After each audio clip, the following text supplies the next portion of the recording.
¿Qué tal, mis queridos hermanos y amigos del Ministerio Séptimo Milenio? Bienvenidos a esta nueva entrega de la serie El deseado de todas las gentes a la luz de la doctrina de Dios.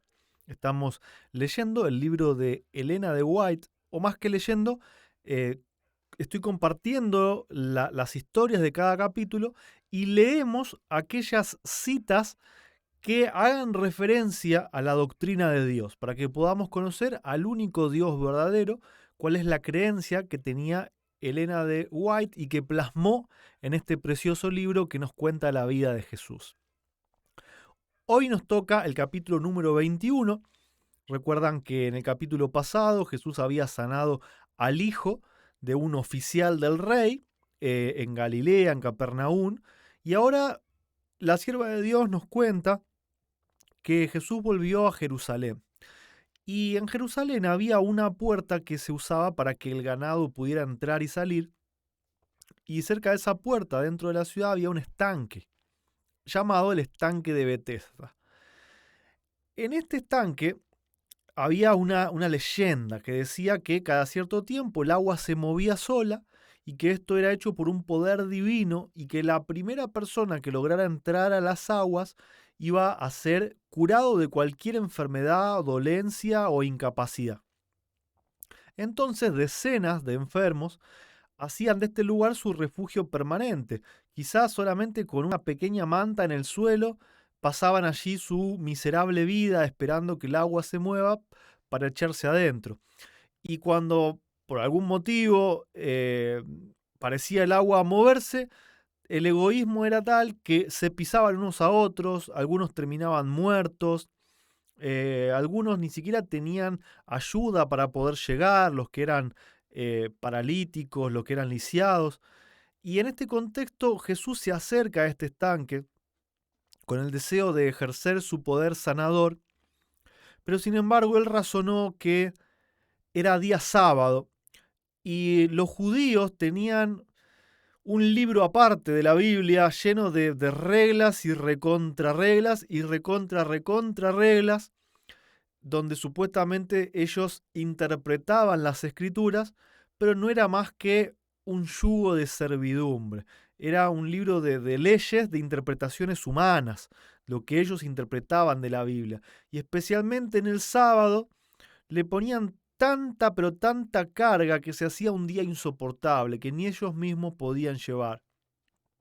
Entonces Jesús creyó que si hacía algo ese día, iba a adelantar eh, su hora, ¿no es cierto? Porque ya los judíos pensaban en matarlo, pero él tenía que cumplir un ministerio que finalmente iba a durar 3 años y medio, y esto eran los primeros meses.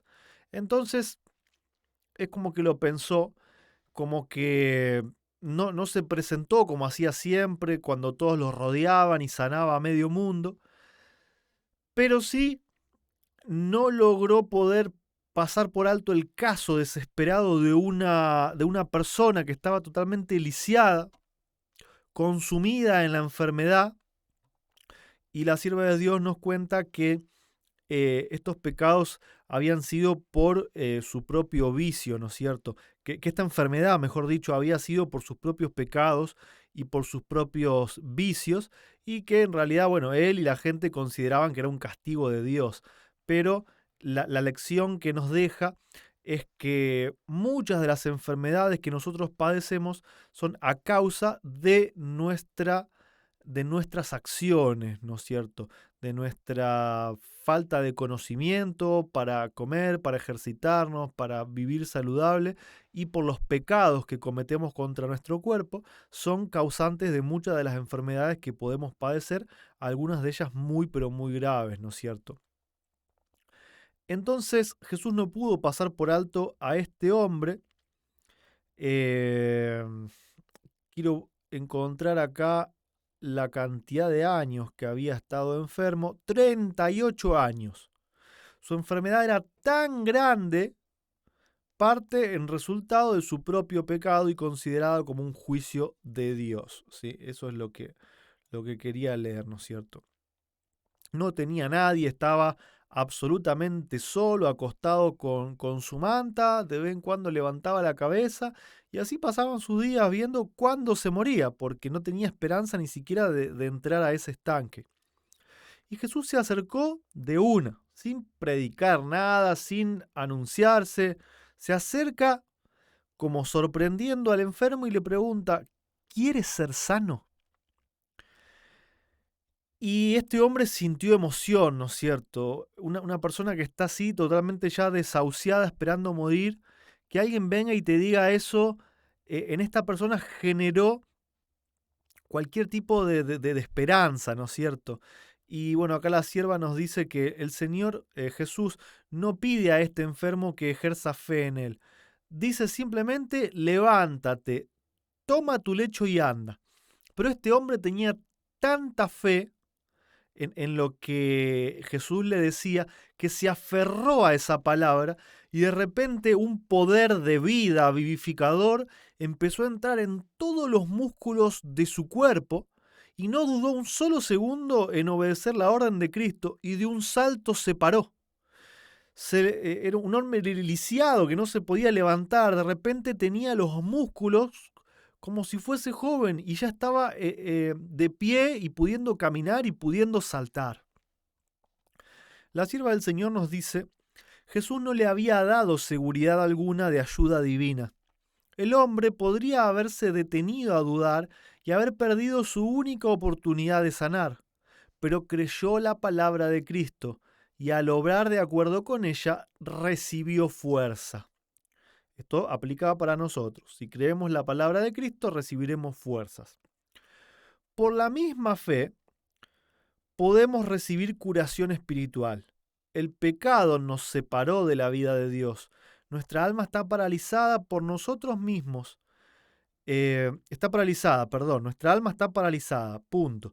Por nosotros mismos somos tan incapaces de vivir una vida santa como aquel lisiado lo era de caminar. Son muchos los que comprenden su impotencia y anhelan esa vida espiritual que los pondría en armonía con Dios. Son muchos los que comprenden su impotencia y anhelan esa vida espiritual que los pondría en armonía con Dios. Va derecho al colorcito turquesa, la vida espiritual de Cristo, ¿no es cierto?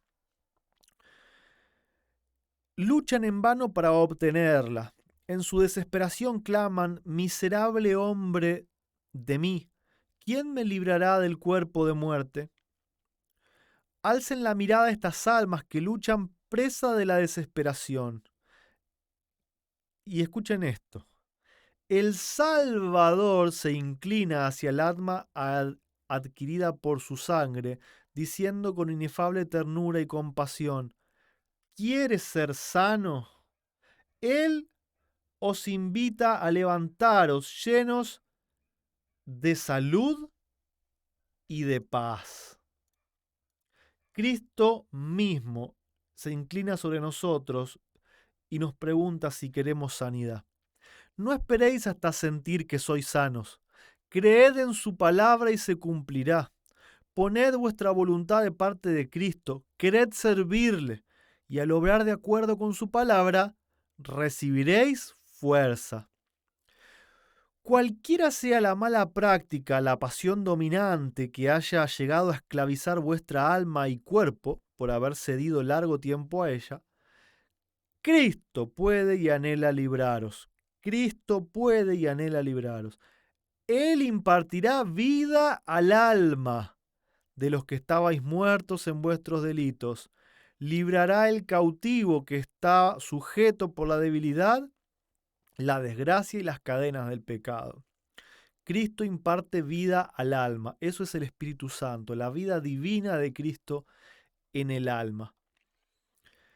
La historia nos sigue contando que el lisiado tomó su lecho, porque Jesús se lo había ordenado, toma tu lecho y anda, y salió corriendo por el medio del pueblo, del templo, tan contento y alabando a Dios, que se olvidó que era sábado y que no podía cargar nada. No podía llevar carga porque así eran estas leyes raras que tenían los judíos, ¿no es cierto? Pero, sin embargo, era tanta su felicidad que se detuvo frente a varios fariseos y les contó su historia y un poco medio que se sorprendió de que lo hayan mirado con frialdad y que parecían más enojados que contentos por lo que a él le había pasado. Lo único que querían los fariseos era que él les mostrara quién lo había sanado en sábado, ¿sí? Violando el sábado, y quién le había dicho que tomara su lecho y anduviera, o sea, doble pecado. El mismo que lo sanó, quebrantó el sábado e hizo quebrantar al sanado. Ellos sabían que había solamente una persona que podía hacerlo, pero querían las pruebas, ¿no es cierto? Eh, y bueno, dice que el lisiado no era capaz de reconocerlo a Cristo porque había como desaparecido, ¿no? O no sabía si era capaz de reconocerlo. Sin embargo, eh, otra vez dentro del templo, Jesús se lo encontró y se le acercó para decirle algo y le dijo: he aquí has sido sanado, no peques más, ¿sí? Porque no te venga cosa peor. Entonces se vuelven a encontrar el ex lisiado con su sanador y Jesús le dice: yo te sané, por favor no peques más, porque tu enfermedad fue resultado de tu pecado. Entonces este hombre estaba pero tan contento de verlo a Cristo que se le ocurrió hacer algo. Este es el que me sanó, vengan, miren, él es. No lo hizo de maldad, obviamente en ese momento lo estaba perjudicando a Cristo, que tenía que pasar desapercibido para no apresurar su muerte, pero esto es el resultado de la fe y de ver el poder de Dios en nuestras vidas, y Él lo demostró de esa manera, queriendo que todo el mundo vea al Cristo que Él vio. Entonces, inmediatamente, Jesús es llevado frente al Sanedrín y se lo empieza a acusar, ¿no es cierto? Se lo empieza a acusar de haber violado el sábado, de haber hecho que otro lo violara. Se pusieron todos contra él, ¿no es cierto? Y dice que en su corazón Jesús ya sabía que ellos lo querían, no, lo querían matar. Pero esto no venía solamente de hombre, sino que Satanás mismo, después de haberlo tentado en el desierto, hizo un concilio con todos sus ángeles y dijo: vamos a poner toda nuestra fuerza acá, vamos a entenebrecer la mente de todos los judíos, que es el pueblo que lo tiene que recibir, vamos a oscurecer su entendimiento para que lo rechacen y para que lo maten. Eh, Eso es lo que Satanás había logrado hacer en los judíos, lo seguía logrando hacer a cada momento, ¿no? Entonces, frente a esta acusación, que lo acusaban a Cristo de romper la ley, no sabiendo que era Cristo mismo el que había dado la ley, el Señor del sábado, la sierva del Señor nos dice: Jesús había venido para magnificar la ley y engrandecerla. Él no había de rebajar su dignidad, sino ensalzarla. La Escritura dice: no se cansará ni desmayará hasta que ponga en la tierra juicio. Había venido para librar al sábado de estos requerimientos gravosos que hacían de él una maldición en vez de una bendición. Jesús no vino a abolir la ley. La ley de Dios es completa, así como está en la Biblia. No existe tal cosa como una mitad de la ley abolida y otra mitad de la ley no abolida. Lo único que Jesús vino a abolir fueron las tradiciones de los hombres, ¿sí? Es muy importante que podamos entender eso, ¿no es cierto? Jesús les declaró que la obra de aliviar a los afligidos estaba en armonía con la ley del sábado. estaba en armonía con la obra de los ángeles de Dios, que están siempre descendiendo y ascendiendo entre el cielo y la tierra para servir a la humanidad doliente. Y acá empieza el escándalo, porque miren lo que dice Jesús. Mi Padre hasta ahora obra y yo obro. Todos los días son de Dios y apropiados para realizar sus planes en favor de la familia humana.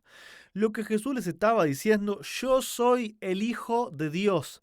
Mi Padre Dios obra en sábado, ayuda en sábado y yo hago lo mismo. Qué terrible era para los judíos escuchar que había alguien que se hacía llamar el Hijo de Dios. Era blasfemia. Si hubiesen podido, lo hubiesen matado ahí mismo. Y la sierva cuenta que no lo hicieron porque había mucha gente que ya había aceptado a Cristo y que lo apoyaba y que estaban en ese momento en favor de la curación del paralítico en Betesda. Si no, dice que lo hubiesen aniquilado en ese momento porque el odio que generó que se declarara hijo de Dios fue terrible, fue tremendo. Y todavía sigue sucediendo hoy en la actualidad que cuando alguien declara que Jesús es hijo literal de Dios, se levanta un odio satánico contra esa verdad. Sigue diciendo, Jesús aseveró tener derechos iguales a los de Dios mientras hacía una obra igualmente sagrada, del mismo carácter que aquella en la cual se ocupaba el Padre en el cielo. ¡Qué tremendo! ¡Qué tremendo! El Padre obra y el Hijo hace lo mismo que el Padre. Pero esto airó aún más a los fariseos. No solo había violado la ley, a juicio de ellos, sino que al llamar a Dios mi Padre, se había declarado igual a Dios. Recuerden lo que dice la Biblia, ¿no es cierto? El resplandor de su gloria, la imagen misma de su sustancia. Ellos sabían que el Mesías que había de venir era el Hijo de Dios, era la misma sustancia de Dios, parido por Dios, por lo tanto igual a Él. Y que un hombre carpintero, mal vestido y sucio se los dijera, ellos querían traspasarlo con lo primero que tuviesen adelante. Era el odio satánico que los poseía. Toda la nación judía llamaba a Dios su Padre. Por lo tanto, no se habrían enfurecido si Cristo hubiese dicho tener esa misma relación con Dios. Pero le acusaron de blasfemia, con lo que demostraron entender que él hacía este acerto, esta afirmación, en su sentido más elevado. O sea, él decía literalmente, yo soy hijo de Dios, yo nací de Dios, soy igual a Dios, soy divino como Dios. La sierva cuenta que en su corazón no podían refutar ninguna de las palabras de Jesús, pero les tocaba tanto su orgullo y su odio satánico que querían reaccionar de cualquier forma para matarlo, querían acusarlo, hallarlo culpable y matarlo, pero que en su interior Jesús refutaba todos sus pensamientos, no tenían palabra para ganar esta discusión de una forma leal, ¿sí? Jesús rechazó el cargo de blasfemia. Mi autoridad, dijo él, por hacer la obra de la cual me acusáis, es que soy hijo de Dios. Mamita querida. Primero lo entendió Juan el Bautista, que Jesús era hijo de Dios. Después Juan su discípulo. Pedro también. Después la mujer samaritana. La gente en Caná. Los mismos samaritanos. El hombre que se acercó para que su hijo fuese sanado. Todos entendieron que Jesús era el Hijo de Dios y ahora él lo declaraba frente a los maestros de la ley. Soy uno con él en naturaleza, voluntad y propósito. Coopero con Dios en todas sus obras de creación y providencia.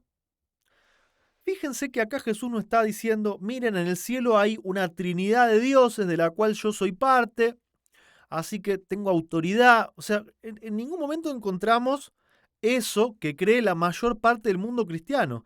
Él habla de Dios como una persona singular, como uno solo y como su Padre.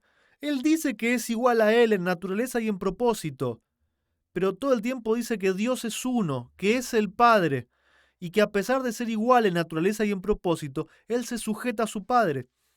Y fíjense lo que dice, no puede el Hijo hacer nada de sí mismo, sino lo que viere hacer al Padre. Esto incluso lo podemos subrayar con el color de la jerarquía en el cielo, ¿no es cierto?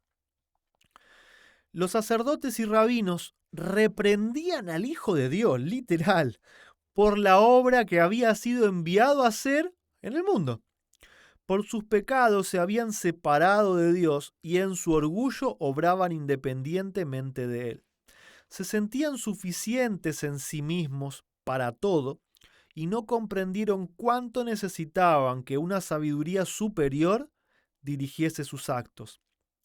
Pero el Hijo de Dios se había entregado a la voluntad de su Padre y dependía de su poder. Tan completamente había anonadado Cristo al yo, que no hacía planes por sí mismo. Aceptaba los planes de Dios para él y día tras día el Padre se los revelaba. De tal manera debemos depender de Dios que nuestra vida sea el simple desarrollo de su voluntad. Tenemos que imitar a Cristo. No tenemos que tener voluntad propia. En cada momento, a cada minuto, en cada decisión, en cada plan, tenemos que estar sujetos a la voluntad de Dios, así como el Hijo estuvo sujeto al Padre. Seguimos avanzando. Y bueno, acá vamos a leer varias citas donde la sierva hace una meditación acerca de lo que pasaba en Israel, ¿no es cierto?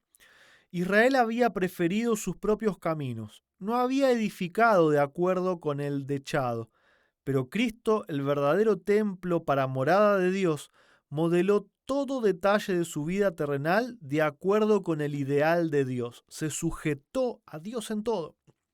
Dijo, me complazco en hacer tu voluntad, oh Dios mío, tu ley está en medio de mi corazón. Fíjense cómo otra vez no solo le dice Padre, sino que le dice Dios. Dios mío, yo quiero hacer tu voluntad, le dice Jesús. Así también nuestro carácter debe ser edificado para morada de Dios en espíritu. Y hemos de hacer todas las cosas de acuerdo con el modelo, Jesús. A saber, aquel, Jesús, que padeció por nosotros, dejándonos ejemplo para que vosotros sigáis sus pisadas. Las palabras de Cristo nos enseñan que debemos considerarnos inseparablemente unidos a nuestro Padre Celestial. Cualquiera sea nuestra situación, dependemos de Dios, quien tiene todos los destinos en sus manos. Él nos ha señalado nuestra obra y nos ha dotado de facultades y recursos para ella. Mientras sometamos la voluntad a Dios y confiemos en su fuerza y sabiduría, seremos guiados por sendas seguras para cumplir nuestra parte señalada en su gran plan. Pero el que depende de su propia sabiduría y poder se separa de Dios. En vez de obrar al unísono con Cristo, cumple el propósito del enemigo de Dios y del hombre. Cristo está acá, en esta tierra, en su forma espiritual, en su vida divina, para trabajar con nosotros codo a codo. Él quiere que trabajemos al unísono con Él. El Salvador continuó. Todo lo que el Padre hace, esto también hace el Hijo juntamente. Como el Padre levanta a los muertos y les da vida, así también el Hijo a los que quiere da vida. Y acá se está refiriendo a su vida espiritual. ¿Sí? Así como el Padre resucita y puede dar vida, el Hijo también. Y le va a dar su vida divina a quien quiere. Los saduceos sostenían que no habría resurrección de cuerpo, pero Jesús les dice que una de las mayores obras de su Padre es la de resucitar a los muertos, y que Él mismo tiene poder para hacerla. Vendrá hora, y ahora es cuando los muertos oirán la voz del Hijo de Dios. Y los que oyeren vivirán.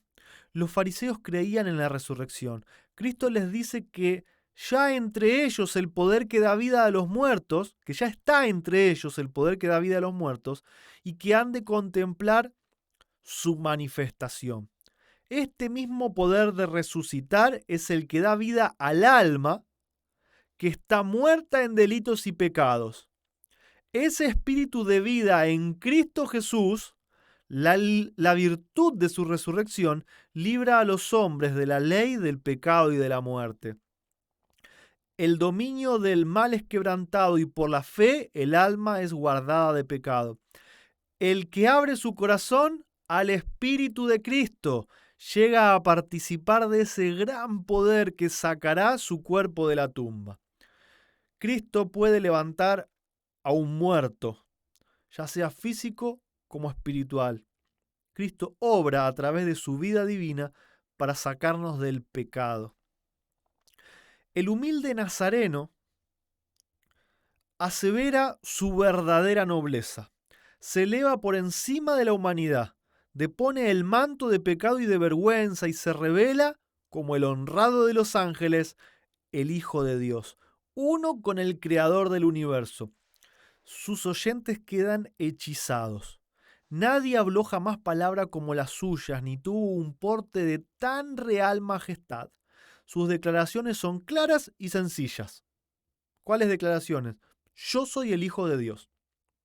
Presentan distintamente su misión y el deber del mundo. Porque el Padre a nadie juzga, mas todo el juicio dio al Hijo, para que todos honren al Hijo como honran al Padre. El que no honra al Hijo, no honra al Padre que le envió, porque como el Padre tiene vida en sí mismo, así dio también al Hijo que tuviese vida en sí mismo, y también dio poder de hacer juicio en cuanto es el Hijo del Hombre. Esto es uno de los versículos, esto está en Juan 5:26, porque como el Padre tiene vida en sí mismo, así también dio al Hijo que tuviese vida en sí mismo. Esto nos declara que Jesús en verdad es Hijo de Dios y que Él tiene su identidad, tiene su vida divina, porque el Padre en algún momento se la dio. Él tuvo un punto, un comienzo, no creado, sino engendrado del Padre. Y acá la Biblia lo dice de forma simple y sencilla. El Padre tenía vida en sí mismo, es el solo inmortal, dice la Biblia.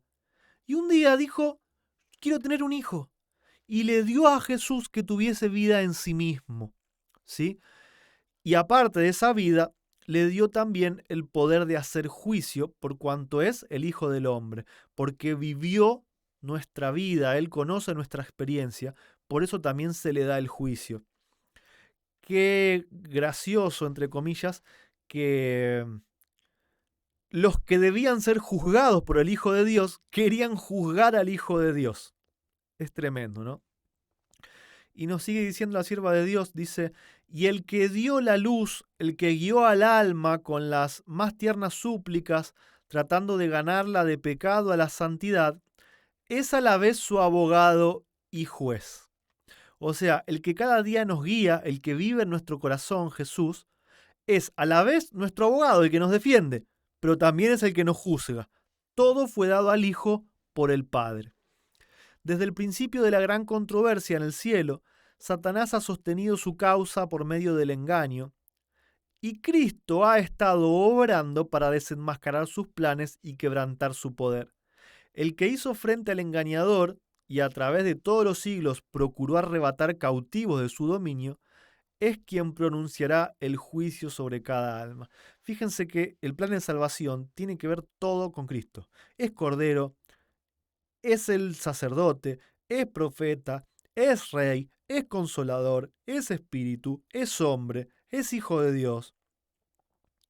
Todo hace, todo. Cristo es todo lo que el Padre dio para nuestra salvación. No hay nadie más que trabaje por nuestra salvación que Cristo. Obviamente por el Padre, ¿no es cierto? O el Padre, mejor dicho, el Padre es quien trabaja para nuestra salvación por medio de su Hijo. Pero la misión de Cristo no era juzgar, sino salvar. Cristo los podría haber condenado en ese mismo momento, los ángeles podrían haber bajado y obedecido una sentencia de muerte, pero Cristo no vino a juzgar, sino a salvar. No envió Dios a su Hijo al mundo para que condene al mundo, mas para que el mundo sea salvo por él. Y delante del Sanedrín Jesús declaró, el que oye mi palabra y cree al que me ha enviado tiene vida eterna y no vendrá a condenación, mas pasó de muerte a vida. Fíjense cómo incluso ante quienes querían matarlo, Jesús les da una oportunidad de vivir.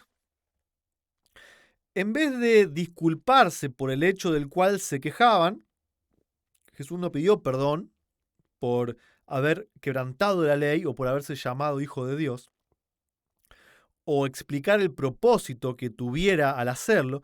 Jesús se encaró con los gobernantes y el acusado se trocó en acusador. Los reprendió por la dureza de su corazón y su ignorancia de las Escrituras. Declaró que habían rechazado la palabra de Dios. Y esto para mí tiene un doble significado, porque en Juan 1 Jesús es llamado la palabra, el verbo. Ellos habían rechazado la palabra de Dios, escrita, la palabra escrita y la palabra en vida, ¿sí? Puesto que habían rechazado a aquel a quien Dios había enviado.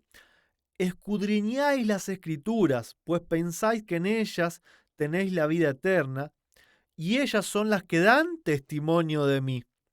En toda página, sea de historia, preceptos o profecía, las Escrituras del Antiguo Testamento irradian la gloria del Hijo de Dios. ¿De qué se trata todo el Antiguo Testamento? De que Jesús es el Hijo de Dios.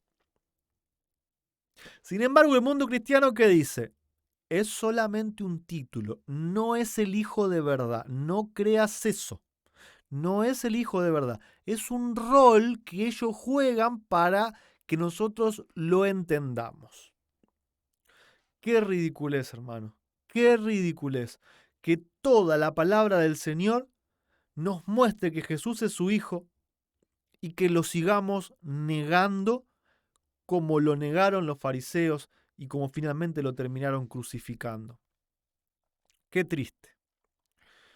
Los dirigentes judíos habían estudiado las enseñanzas de los profetas acerca del reino del Mesías, pero lo habían hecho no con un sincero deseo de conocer la verdad, sino con el propósito de hallar evidencia con qué sostener sus ambiciosas esperanzas. Cuando Cristo vino de una manera contraria a sus expectativas, no quisieron recibirle, y a fin de justificarse trataron de probar que era un impostor. Esta reflexión va por mi cuenta. ¿Cuántas personas en este mundo, están esperando a Cristo solamente en su segunda venida cuando venga corporalmente? Y cuando Cristo hoy se está presentando en forma espiritual, mediante su vida divina, como viene de una manera contraria a sus expectativas, a sus ideas preconcebidas y a sus tradiciones, no le reciben. Jesús dijo, yo estoy con vosotros todos los días hasta el fin del mundo. Yo toco a la puerta y llamo. Si oyen mi voz, me abren y voy a estar con ellos. Y dicen, no, ese no es Jesús. Ese es otro, es un tercer Dios de la Trinidad que viene en representación de Jesús. ¿Por qué es tan difícil entender la palabra de Dios en su sentido tan simple? Si es tan sencillo que Cristo quiere estar con nosotros. Y así como los fariseos, como es contrario a lo que tenemos en nuestra mente, lo rechazamos. Punto final. Rechazamos a Cristo. No importa. Si Cristo quiere venir, que venga a lo que yo creo que va a venir. Si no, que no venga. Esa es tristemente la condición del mundo cristiano hoy en día. Seguimos avanzando a ver si queda algo más subrayado.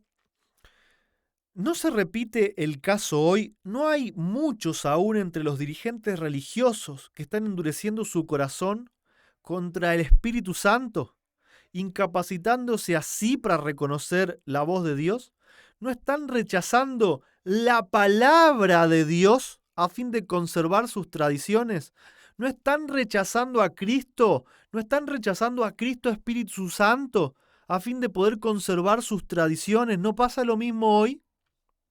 Bueno, al final de cuentas no era tan mía el último pensamiento, porque acá la sierva del Señor está diciendo exactamente lo mismo que yo dije. o en realidad yo me copié a ella quizás y no recordaba haber leído esa cita. eh, pero el caso es que lo que dije tenía un fundamento inspirado. Lo mismo pasa hoy. Cristo viene de una forma que ellos no lo esperan y que como rompe sus tradiciones, lo rechazan. Termina diciendo la sierva del Señor que los fariseos o el Sanedrín, porque también estaban los saduceos, habían fracasado señaladamente en subvertir la autoridad de Jesús o enajenarle el respeto y la atención del pueblo, de entre el cual muchos habían convencido por sus palabras. Los gobernantes mismos habían sentido profunda convicción mientras había hecho pesar su culpa sobre su conciencia. Pero esto no hizo sino amargarlos aún más contra él. Estaban resueltos a quitarle la vida. Enviaron mensajeros por todo el país para amonestar a la gente contra Jesús como impostor. Mandaron espías para que lo vigilasen e informasen de todo lo que hacía. El precioso Salvador estaba ahora muy ciertamente bajo la sombra de la cruz. Quiero decir algo con respecto a esto. Hoy en día pasa exactamente igual. O sea, es como si hubiésemos trasladado al Sanedrín al día de hoy. En cualquier iglesia, hace la prueba y mostrale a tus dirigentes que Jesús es literalmente el Hijo de Dios, que el Padre en un momento le dio tener vida en sí mismo. Y van a ver cómo te persiguen, cómo te mandan espías y cómo mandan a decir a todo el mundo que nadie te escuche porque estás loco y sos un hereje. Pero ¿cuál es la verdad? La verdad es la misma que sucedió en los tiempos de Jesús. Jesús estaba viniendo a sus corazones de una manera que ellos no lo esperaban. Estaba viniendo también a sus vidas de una forma en la que ellos no lo esperaban. Y por guardar sus tradiciones, rechazaron al Hijo de Dios. La invitación es que hoy no nos suceda a nosotros lo mismo. Que hoy en día se nos esté mostrando una verdad que va en contra de todo lo que nos enseñaron, queda solamente en nosotros el hecho de si decimos rechazarla como una herejía, solamente porque no es lo que nos enseñaron, no es la tradición, o si vamos a recibir a Jesús en la forma que Él quiera manifestarse a nosotros, en este caso a través de su vida divina. Solamente se puede reconocer a Cristo y dejar entrar a Cristo al corazón cuando se tiene una relación con Dios estrecha, cuando se escucha su palabra de forma simple y se la acepta, su palabra escrita y su palabra en vida, ¿sí?